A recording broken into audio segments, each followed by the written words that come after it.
Welcome to Daisha Breedlove Presents. Now, for those of you that are new to the show, every week I like to touch base on beneficial topics with inspirational people who could help make your life a better one.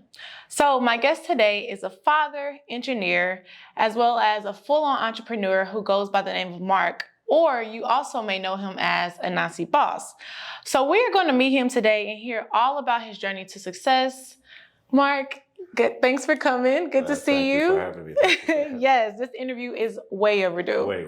Yeah, we've been talking about this for quite some time now, but I'm happy. Years now. But... Yeah, a couple years. Yeah.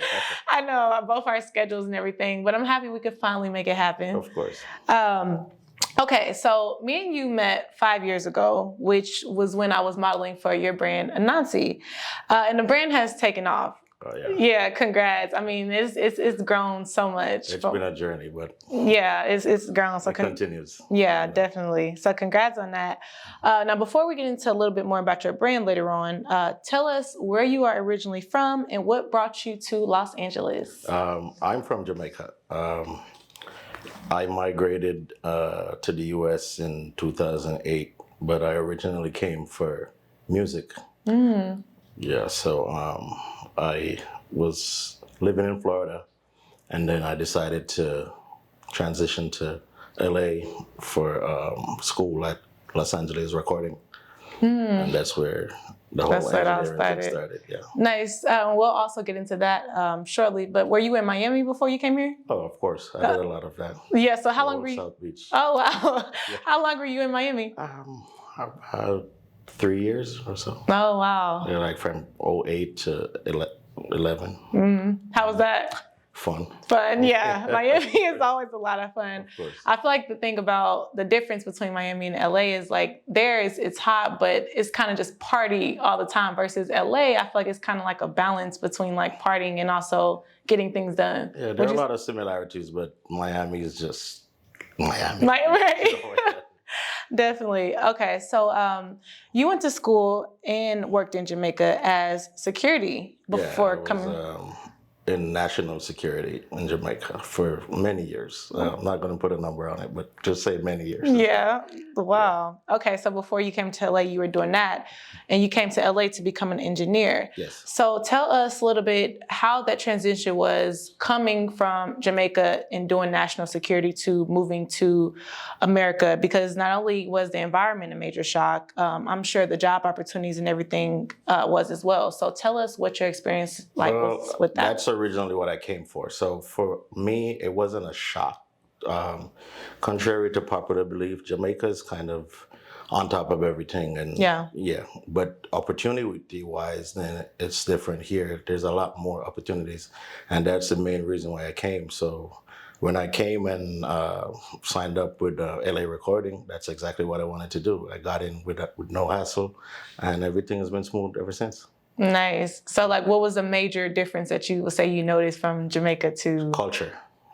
Culture and food. Yeah. Everything's more natural in Jamaica, right? Yes. Here, everything I feel like is processed and... Right. We're not used to that in Jamaica a lot. So I'm sure that was something you had to get used to.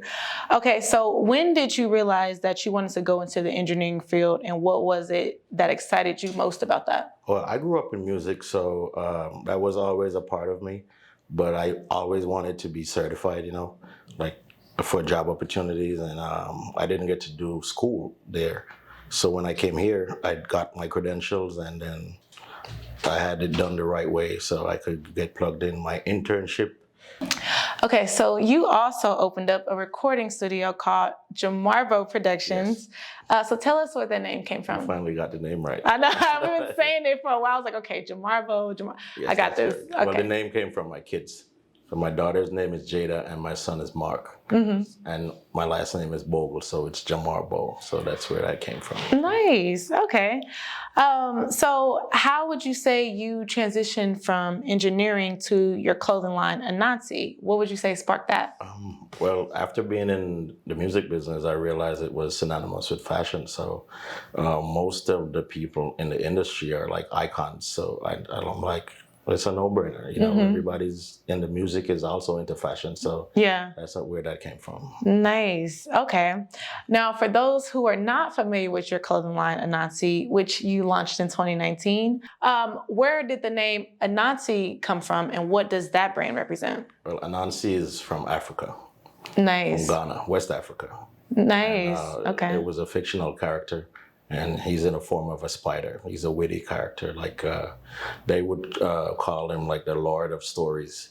So everybody in the Caribbean knew about it. And we grew up on Anansi stories. So I put a face to the name. I changed the character in the form of the logo of a spider and represented it on the brand. So wow, and brought it to America. Yes. Yeah, and let us be familiar. Let us get to know kind of what it means. Of course. I'm like, oh, now I notice why you use those colors in every single line that you drop. And the logo is a spider as well. That makes sense. Amazing. Okay.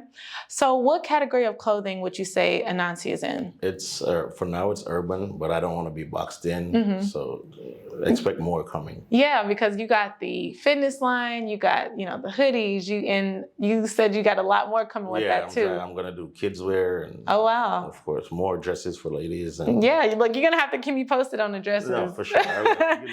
Definitely. Okay, so do you plan on opening a storefront? If not, tell us why and what the benefits are of having an e-commerce business. Well, ultimately, I want to have a storefront because, people want to have that real feel. They can walk into a store, pick up stuff, try it on, But for now, I'm doing online. And the advantage is that I don't have the overheads like a storefront. But at the same time, I want to have both. It's another option and it's different. So, yeah. Definitely. Especially I feel like e-commerce, which is online for those who aren't familiar with the word, is good now because social media everything is on social media. Is on social media. And most people are buying online. Majority of people are definitely buying online and just scrolling. We got the kids online all day. Everybody's just online. So e-commerce I'm sure is definitely benefiting you as of right now. It is.